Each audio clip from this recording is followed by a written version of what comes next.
नमस्कार मंडळी, अश्विनीज किचनमध्ये तुम्हा सगळ्यांचं स्वागत आहे. आणि आज आपण बनवणार आहोत आमरसची रेसिपी, जी आपण वर्षभर टिकवू शकतो.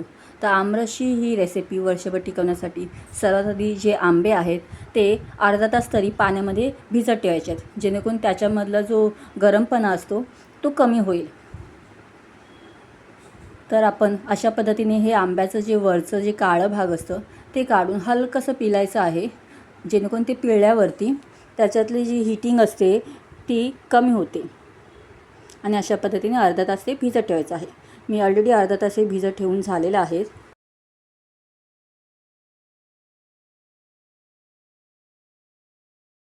तर त्याच्यानंतर आपण हे असं एखाद्या सुती कपड्याने पुसून घ्यायचं आहे.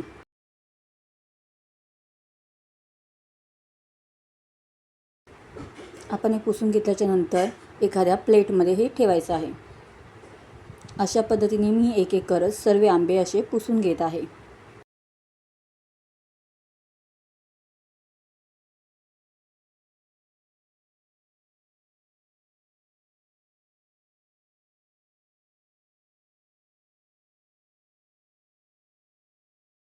इथे आपले आंबे सर्व पुसून झालेले आहेत.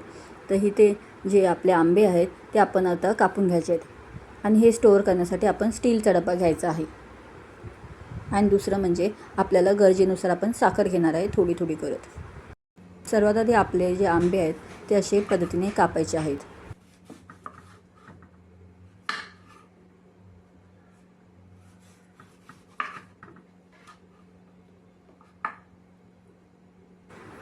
असे करत करत आपण सर्व आंबे कापून घ्यायचे आहेत. आता हे आपले आंबे कापून झालेले आहेत. तर अशा पद्धतीने एखादा स्टीलचा डबा घ्यायचा आहे. सर्वात आधी खालच्या लेअरला आपण साखर टाकणार आहे भरपूर प्रमाणात, जेणेकरून कुठेही स्टीलचं आपल्या डब्याचं जे बाजू आहे ती दिसणार नाही. त्याच्यानंतर असं स्लाईस करून आपले जे आंबे आहेत त्यातला आतला गर जे आहे ते टाकायचं आहे फक्त. त्याच्यानंतर आपण त्याच्यावरती परत साखर टाकायची आहे.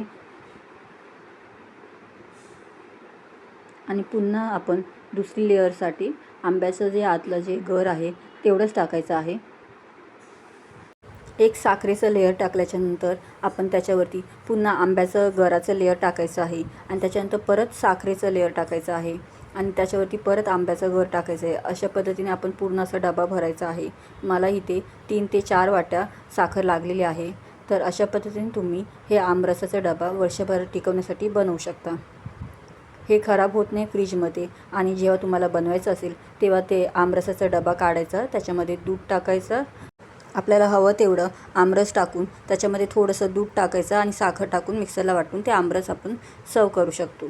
तर ही रेसिपी आपली जी आहे ती वर्षभरासाठी टिकून राहते. रेफ्रिजरेटरमध्ये ठेवायचं, जेणेकरून ते लवकर खराब होत नाही. आणि तुम्हाला ही माझी रेसिपी आवडली असेल तर माझ्या चॅनलला लाईक करा, शेअर करा आणि सबस्क्राईब करा. थँक्यू.